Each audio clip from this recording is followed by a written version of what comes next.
Comentário dos versículos 1 e do 18º capítulo do Evangelho de João, nos quais lemos: Tendo Jesus dito estas palavras, saiu juntamente com seus discípulos para o outro lado do ribeiro Cedron, onde havia um jardim, e aí entrou com eles. E Judas, o traidor, também conhecia aquele lugar, porque Jesus ali estivera muitas vezes com seus discípulos. Tendo, pois, Judas recebido a escolta, e dos principais sacerdotes e dos fariseus, alguns guardas, chegou a este lugar com lanternas, tochas e armas. Sabendo, pois, Jesus todas as coisas que sobre ele haviam de vir, adiantou-se e perguntou-lhes: A quem buscais? Responderam-lhe: A Jesus, o Nazareno. Então, Jesus lhes disse: Sou eu. Ora, Judas, o traidor, estava também com eles. Quando, pois, Jesus lhes disse: Sou eu, recuaram e caíram por terra. Jesus, de novo, lhes perguntou: A quem buscais? Responderam: A Jesus, o Nazareno.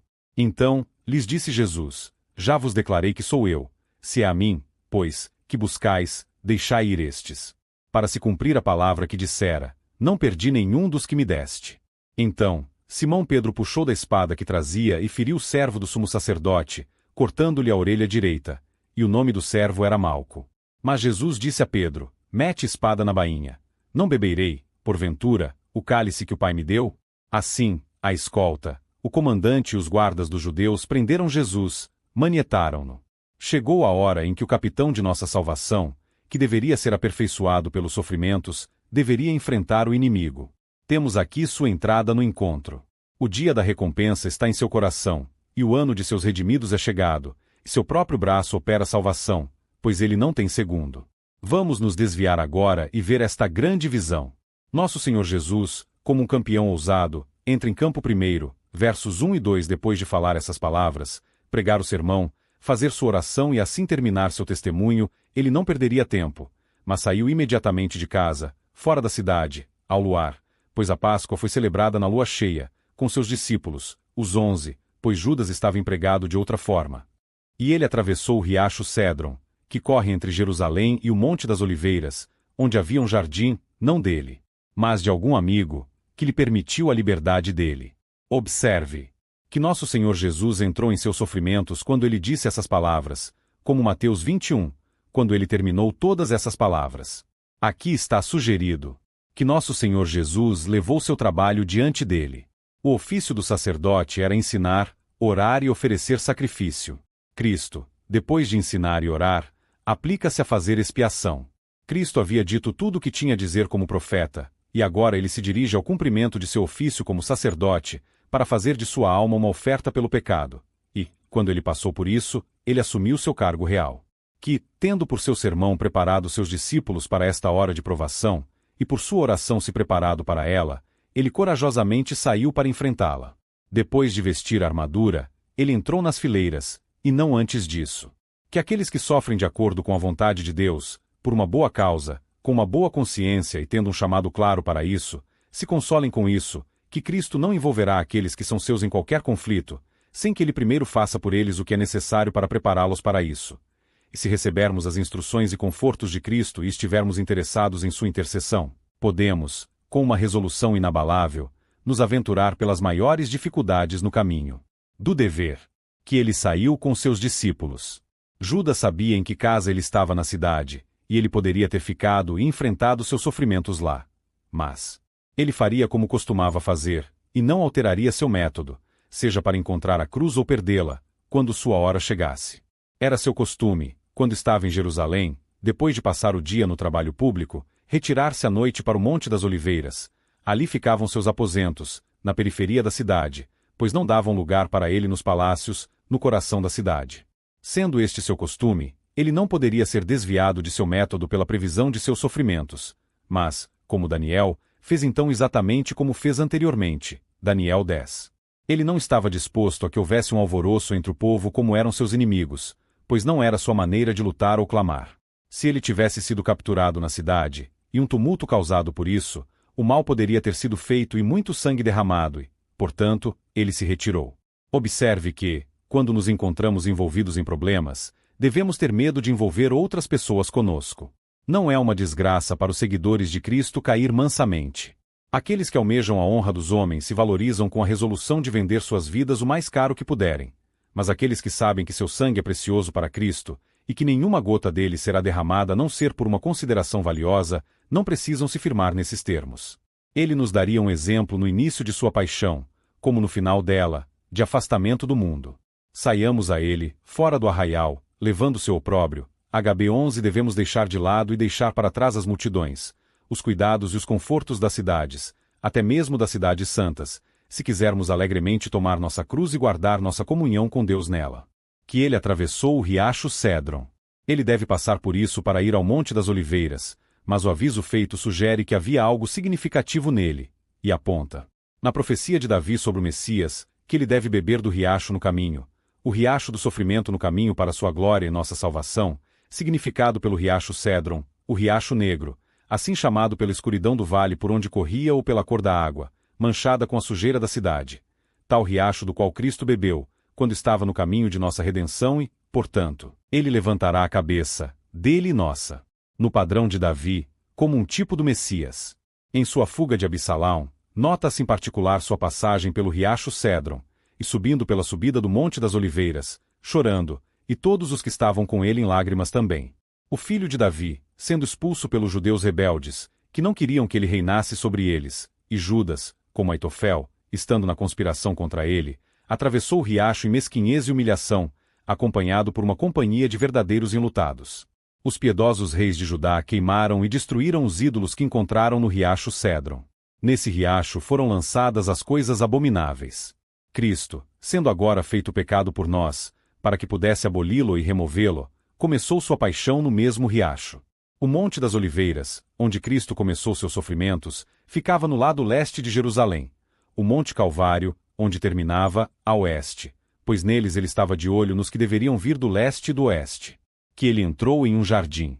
Esta circunstância é notada apenas por este evangelista, que os sofrimentos de Cristo começaram em um jardim. No jardim do Éden começou o pecado. Ali a maldição foi pronunciada, ali o Redentor foi prometido e, portanto, em um jardim que a semente prometida entrou nas lutas com a velha serpente. Cristo foi enterrado também em um jardim.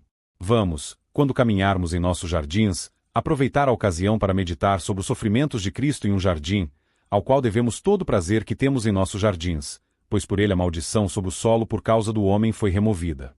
Quando estamos no meio de nossas posses e prazeres, devemos guardar uma expectativa de problemas, pois nossos jardins de delícias estão em um vale de lágrimas.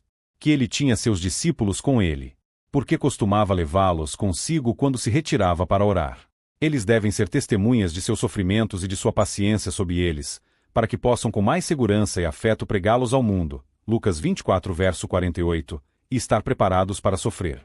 Ele os levaria ao perigo de mostrar-lhes sua fraqueza, apesar das promessas que haviam feito de fidelidade. Às vezes, Cristo coloca seu povo em dificuldades, para que ele possa se engrandecer em sua libertação. Que Judas, o traidor, conhecia o lugar, sabia que era o local de seu retiro habitual e, provavelmente, por alguma palavra que Cristo havia deixado, sabia que pretendia estar lá naquela noite, por falta de um aposento melhor. Um jardim solitário é um lugar apropriado para meditação e oração, e depois de uma Páscoa é um momento apropriado para se retirar para a devoção privada, para que possamos orar sobre as impressões feitas e os votos renovados.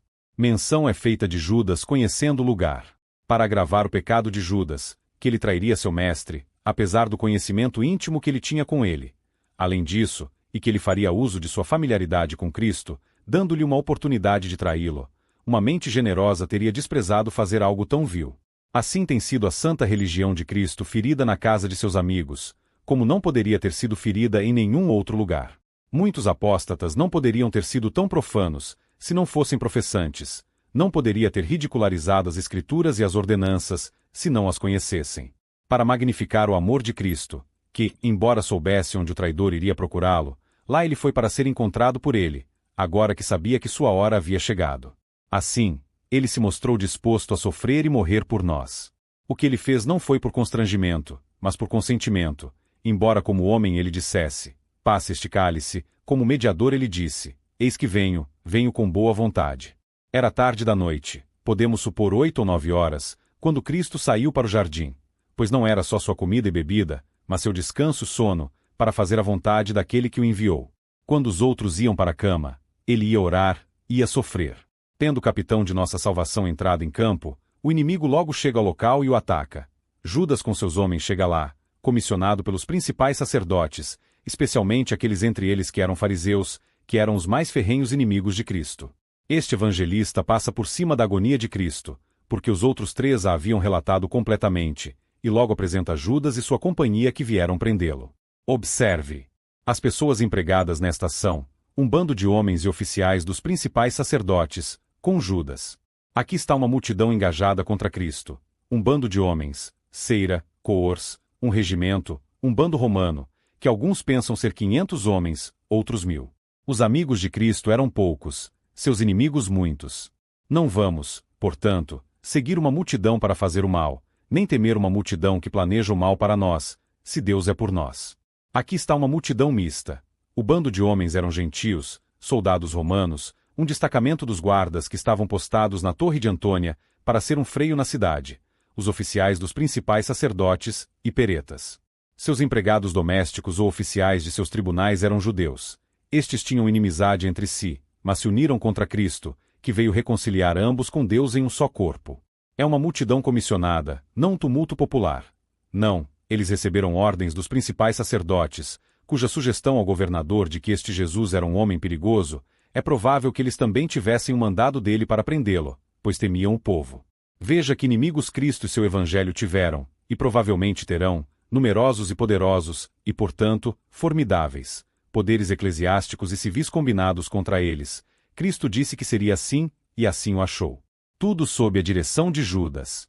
Ele recebeu este bando de homens. É provável que ele o tenha solicitado, alegando que era necessário enviar uma boa força, sendo tão ambicioso da honra de ser comandante em chefe nesta expedição quanto cobiçoso do salário dessa injustiça.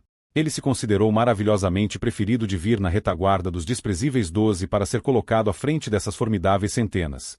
Ele nunca fez tal figura antes, e prometeu a si mesmo, talvez, que esta não deveria ser a última vez, mas deveria ser recompensado com uma comissão de capitão, ou melhor, se tivesse sucesso em seu empreendimento. A preparação que fizeram para um ataque. Eles vieram com lanternas, tochas e armas. Se Cristo fugisse, embora eles tivessem luar, eles teriam ocasião para suas luzes, mas eles poderiam ter poupado isso. O segundo Adão não foi levado, como o primeiro, a se esconder, por medo ou vergonha, entre as árvores do jardim. Era loucura acender uma vela para buscar o sol. Se ele resistisse, eles teriam ocasião para suas armas. As armas de sua guerra eram espirituais, e com essas armas ele frequentemente os espancava e os silenciava. Portanto, eles agora recorrem a outras armas, espadas e bastões. Nosso Senhor Jesus repeliu gloriosamente o primeiro ataque do inimigo, versos 4 a 6, onde observamos como ele os recebeu, com toda a brandura imaginável para com eles e toda a calma imaginável em si mesmo. Ele os respondeu com uma pergunta muito suave e branda, sabendo todas as coisas que deveriam acontecer com ele, portanto, nada surpreso com esse alarme, com uma maravilhosa intrepidez e presença de espírito, imperturbável e destemido, ele saiu para encontrá-los, e como se não estivesse preocupado, perguntou suavemente: quem procurais? Qual é o problema? O que significa essa agitação a esta hora da noite? Veja aqui a previsão de Cristo sobre seus sofrimentos. Ele sabia todas as coisas que deveriam acontecer com ele, pois ele se comprometeu a suportá-las. A menos que tivéssemos força, como Cristo teve, para suportar a descoberta, não devemos cobiçar saber o que nos acontecerá. Apenas anteciparia nossa dor. Suficiente para o dia é o seu mal. Ainda assim, nos fará bem esperar sofrimentos em geral, para que, quando eles vierem, possamos dizer: é apenas o que procurávamos, o custo com o qual nos sentamos e contamos. A prontidão de Cristo em seus sofrimentos. Ele não fugiu deles, mas saiu para encontrá-los e estendeu a mão para pegar o cálice amargo. Quando o povo teria forçado a uma coroa e oferecido para torná-lo rei na Galileia, mas ele se retirou e se escondeu. Mas, quando eles vieram forçá-lo a uma cruz, ele se ofereceu, pois ele veio a este mundo para sofrer e foi para o outro mundo para reinar. Isso não garantirá que nos exponhamos desnecessariamente a problemas, pois não sabemos quando é chegada a nossa hora. Mas somos chamados ao sofrimento quando não temos como evitá-lo senão pelo pecado. E, quando se trata disso, que nenhuma dessas coisas nos mova, pois elas não podem nos ferir. Ele os recebeu com uma resposta muito calma e branda quando eles lhe contaram a quem estavam em busca. Eles disseram: Jesus de Nazaré. E ele disse: eu sou ele. Deveria parecer, seus olhos estavam fixos, que eles não poderiam reconhecê-lo. É altamente provável que muitos do bando romano, pelo menos os oficiais do templo, o tenham visto com frequência, apenas para satisfazer sua curiosidade. Judas, no entanto, com certeza, o conhecia bem o suficiente, e ainda assim nenhum deles poderia fingir dizer: "Tu és o homem que nós buscamos." Assim, ele mostrou a eles a loucura de trazer luzes para ver por elas, pois ele poderia fazer com que eles não o reconhecessem quando vissem. E aqui ele nos mostrou com que facilidade ele pode se apaixonar pelos conselhos de seus inimigos e fazê-los se perder quando estão procurando maldades. Em suas investigações sobre ele, eles o chamaram de Jesus de Nazaré, que era o único título pelo qual o conheciam, e provavelmente ele era assim chamado em seu mandado. Foi um nome de censura dado a ele, para obscurecer a evidência de ele ser o Messias. Com isso, parece que eles não conheciam de onde ele era, pois, se o tivessem conhecido, certamente não o teriam perseguido. Ele responde com justiça: "Eu sou ele." Ele não usou a vantagem que tinha contra eles por sua cegueira, como Eliseu fez contra os sírios, dizendo-lhes: "Este não é o caminho, nem está a cidade." Mas aproveita-a como oportunidade de mostrar a sua vontade de sofrer. Embora o chamassem de Jesus de Nazaré, ele respondeu ao nome, pois desprezou a reprovação. Ele poderia ter dito: "Eu não sou ele," pois ele era Jesus de Belém, mas ele de forma alguma permitiria equívocos. Ele nos ensinou a possuí-lo, custe o que custar, não ter vergonha dele ou de suas palavras, mas mesmo em tempos difíceis confessar Cristo crucificado e bravamente lutar sob sua bandeira. "Eu sou ele, ego em mim, eu sou ele" é o nome glorioso do Deus abençoado, Êxodo 3 verso 14, e a honra desse nome é justamente desafiada pelo abençoado Jesus. Nota particular é feita, entre parênteses, que Judas estava com eles. Aquele que costumava ficar com aqueles que seguiam a Cristo agora estava com aqueles que lutaram contra ele. Isso descreve um apóstata. Ele é aquele que muda de lado. Ele se reúne com aqueles com quem seu coração sempre esteve e com quem terá sua sorte no dia do julgamento. Isso é mencionado, primeiro, para mostrar a impudência de Judas. Alguém poderia se perguntar de onde ele obteve a confiança com a qual agora enfrentava seu mestre, e não se envergonhava, nem podia corar. Satanás em seu coração deu a ele uma testa de prostituta. Em segundo lugar, para mostrar que Judas foi particularmente visado no poder que acompanhava aquela palavra: "Eu sou ele", para frustrar os agressores. Foi uma flecha apontada para a consciência do traidor e o perfurou profundamente, pois a vinda de Cristo e sua voz serão mais terríveis para os apóstatas e traidores do que para os pecadores de qualquer outra classe. Veja como ele os aterrorizou e os obrigou a se retirarem. Eles recuaram e, como homens atingidos por um raio, caíram no chão. Parece que eles não caíram para frente, como se humilhando diante dele e cedendo a ele, mas para trás, como se destacando ao máximo. Assim, Cristo foi declarado mais do que um homem, mesmo quando foi pisoteado como um verme, e não homem. Esta palavra, "Eu sou ele", reviveu seus discípulos e os ressuscitou, Mateus 14 verso 27, mas a mesma palavra derruba seus inimigos. Por meio disso, ele mostrou claramente o que ele poderia ter feito com eles. Quando ele os atingiu, ele poderia tê-los matado. Quando ele lhes falou no chão, ele poderia tê-los falado no inferno, e tê-los enviado, como a companhia de Coré, para o próximo caminho para lá. Mas ele não quis fazê-lo. Porque a hora de seu sofrimento havia chegado, e ele não quis adiar. Ele apenas mostraria que sua vida não foi forçada a partir dele, mas ele a entregou por si mesmo, como havia dito. Porque ele daria um exemplo de sua paciência e tolerância com o pior dos homens, e seu amor compassivo para com seus próprios inimigos. Ao derrubá-los, e não mais, ele deu a ambos um chamado para se arrependerem e espaço para se arrependerem. Mas seus corações estavam endurecidos e tudo foi em vão. O que ele fará finalmente com todos os seus inimigos implacáveis, que não se arrependerão para lhe dar glória? Eles fugirão, eles cairão diante dele. Agora que a Escritura foi cumprida, tu os farás virar as costas. E será realizado cada vez mais. Com o sopro de sua boca ele matará os ímpios. O que ele fará quando vier julgar, visto que fez isso quando veio para ser julgado? Agostinho. Tendo repelido seus inimigos, ele dá proteção a seus amigos, e isso também por sua palavra. Versos 7 a 9, onde podemos observar como ele continuou a se expor à ira deles. Eles não ficaram muito tempo onde caíram, mas, por permissão divina, levantaram-se novamente. É somente no outro mundo que os julgamentos de Deus são eternos. Quando eles caíram, alguém poderia pensar que Cristo deveria ter escapado. Quando eles estavam de pé novamente, alguém poderia pensar que eles deveriam ter desistido de sua perseguição, mas ainda assim descobrimos. Eles estão mais ansiosos do que nunca para prendê-lo. É em alguma confusão e desordem que eles se recuperam. Eles não podem imaginar o que os afligiu, que eles não puderam guardar sua posição, mas irão imputá-la a qualquer coisa, em vez do poder de Cristo. Observe que existem corações tão endurecidos no pecado que nada funcionará sobre eles para reduzi-los e recuperá-los. Ele está mais disposto do que nunca a ser apreendido. Quando eles caíram diante dele, ele não os insultou, mas vendo-os perdidos, a quem procurais? E eles lhe deram a mesma resposta, Jesus de Nazaré. Ao repetir a pergunta, ele parece chegar ainda mais perto de suas consciências. Você não sabe a quem procura, mas você tentará a outra luta? Alguma vez alguém endureceu seu coração contra Deus e prosperou? Ao repetirem a mesma resposta, eles mostraram uma obstinação em seu caminho perverso. Eles ainda o chamam de Jesus de Nazaré, com tanto desdém como sempre, e Judas é tão implacável quanto qualquer um deles. Portanto, temamos que, por alguns passos ousados a princípio de maneira pecaminosa, nossos corações sejam endurecidos. Como ele planejou proteger seus discípulos de sua raiva. Ele aproveitou essa vantagem contra eles para a proteção de seus seguidores. Quando ele mostra sua coragem com referência a si mesmo, eu disse a você que eu sou ele. Ele mostra seu cuidado por seus discípulos, deixe estes seguirem seu caminho. Ele fala isso como uma ordem para eles, ao invés de um contrato com eles, pois eles estão à sua mercê, não ele a deles. Ele os acusa, portanto, como alguém que tem autoridade, deixe estes seguirem seu caminho. É seu perigo se você se intrometer com eles. Isso agravou o pecado dos discípulos em abandoná-lo, e particularmente o de Pedro em negá-lo, que Cristo lhes dera este passe, ou mandado de proteção, e ainda assim eles não tinham fé e coragem o suficiente para confiar nisso, mas se envolveram em mudanças tão baixas e lamentáveis para sua segurança. Quando Cristo disse, deixe estes seguirem seu caminho, ele pretendia, para manifestar sua preocupação afetuosa por seus discípulos.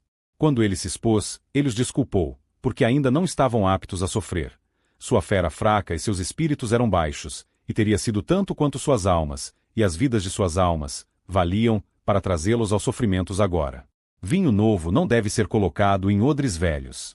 E, além disso, eles tinham outro trabalho a fazer. Eles devem seguir seu caminho, pois devem ir por todo o mundo para pregar o Evangelho. Não os destrua, pois uma bênção está neles. Agora aqui, Cristo nos dá um grande encorajamento para segui-lo, pois, embora ele tenha nos dado sofrimentos, ainda assim ele considera nossa estrutura, cronometrará sabiamente a cruz e a proporcionará a nossa força, e livra os piedosos da tentação, dela ou por meio dela. 2. Ele nos dá um bom exemplo de amor aos nossos irmãos e preocupação com o bem-estar deles. Não devemos consultar apenas nossa própria comodidade e segurança, mas a dos outros, assim como as nossas, e em alguns casos, mais do que as nossas. Existe um amor generoso e heróico, que nos permitirá dar a vida pelos irmãos. Ele pretendia dar uma amostra de seu compromisso como mediador. Quando ele se ofereceu para sofrer e morrer, foi para que pudéssemos escapar. Ele era um sofredor em nosso lugar. Quando disse, eis que venho, disse também, deixem estes irem, como carneiro oferecido em lugar de Isaque. Agora que ele confirmou a palavra que havia falado um pouco antes, daqueles que me deste, nenhum perdi.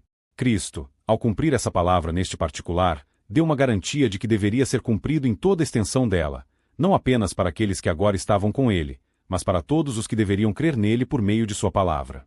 Embora Cristo os guardasse especialmente para a preservação de suas almas do pecado e da apostasia, ainda assim é aplicado à preservação de suas vidas naturais, e muito apropriadamente, pois até o corpo fazia parte do encargo e cuidado de Cristo. Ele deve ressuscitá-lo no último dia e, portanto, preserva-o, bem como o espírito e a alma. Cristo preservará a vida natural para o serviço a que se destina, é dada a ele para ser usada por ele, e ela não perderá o serviço, mas será engrandecida nele, seja pela vida ou pela morte. Ela deve ser guardada em vida enquanto qualquer uso for feito dela. As testemunhas de Cristo não morrerão até que tenham dado seu testemunho. Mas isto não é tudo. Essa preservação dos discípulos era, na tendência disso, uma preservação espiritual. Eles estavam agora tão fracos em fé e resolução que com toda probabilidade, se tivessem sido chamados para sofrer neste momento, teriam envergonhado a si mesmos e a seu mestre, e alguns deles, pelo menos os mais fracos, teriam sido perdidos, e, portanto, para que ele não perca ninguém, ele não iria expô-los. A segurança e a preservação dos santos são devidas não apenas à graça divina em proporcionar a força à prova, mas à providência divina em proporcionar à prova a força. Tendo providenciado a segurança de seus discípulos, ele repreende a imprudência de um deles e reprime a violência de seus seguidores, como havia repelido a violência de seus perseguidores. 10, 11, onde temos a imprudência de Pedro. Ele tinha uma espada. Não é provável que ele usasse uma constantemente como um cavalheiro, mas eles tinham 2 espadas entre todos eles. Lucas 22 verso 38. E Pedro, sendo encarregado de uma, puxou-a.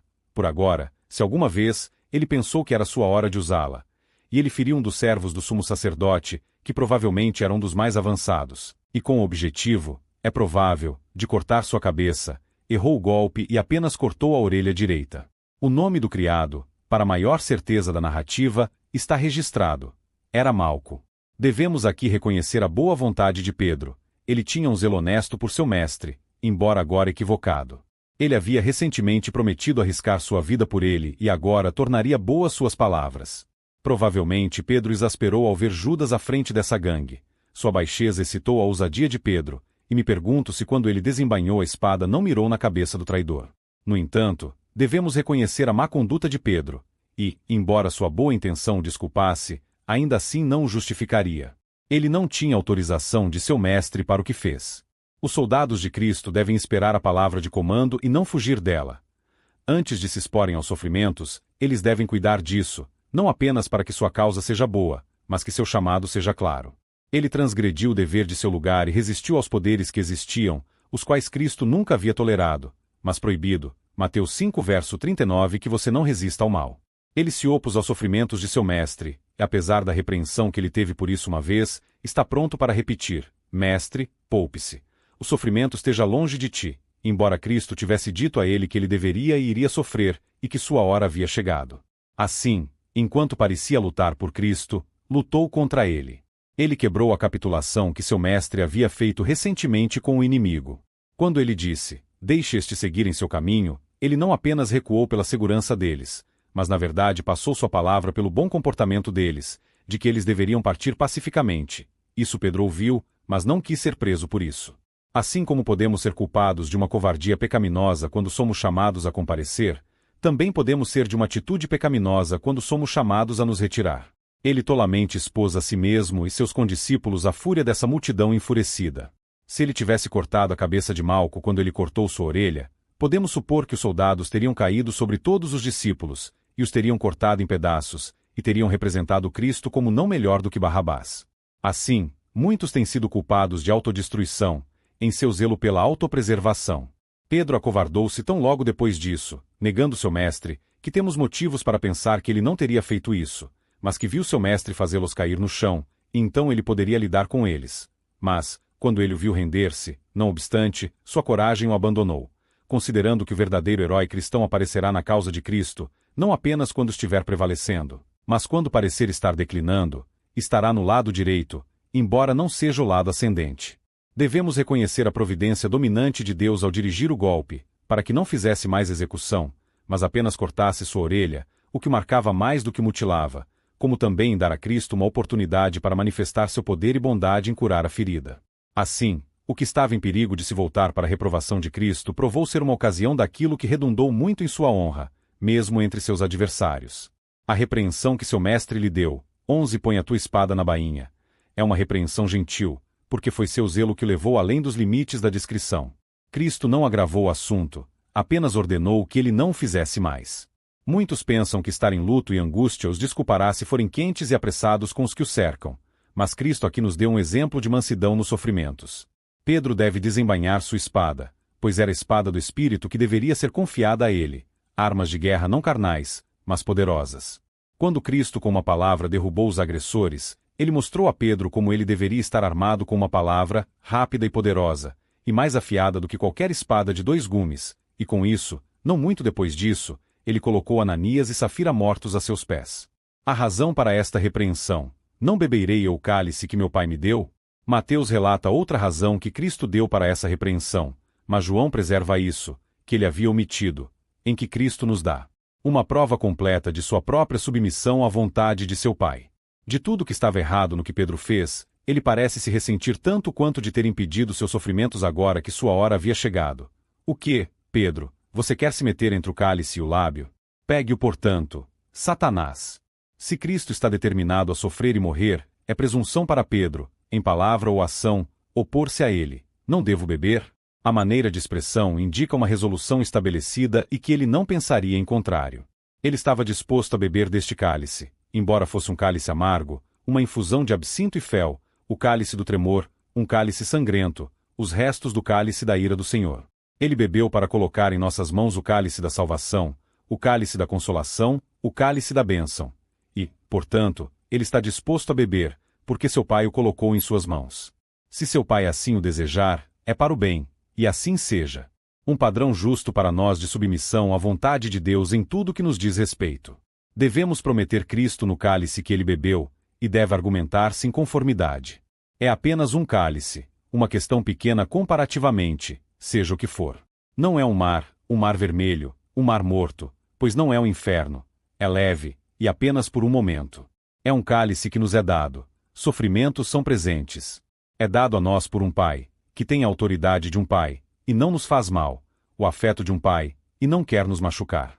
Tendo-se reconciliado inteiramente com a dispensação, ele se rendeu calmamente e se rendeu como prisioneiro, não porque não pudesse escapar, mas porque não o faria.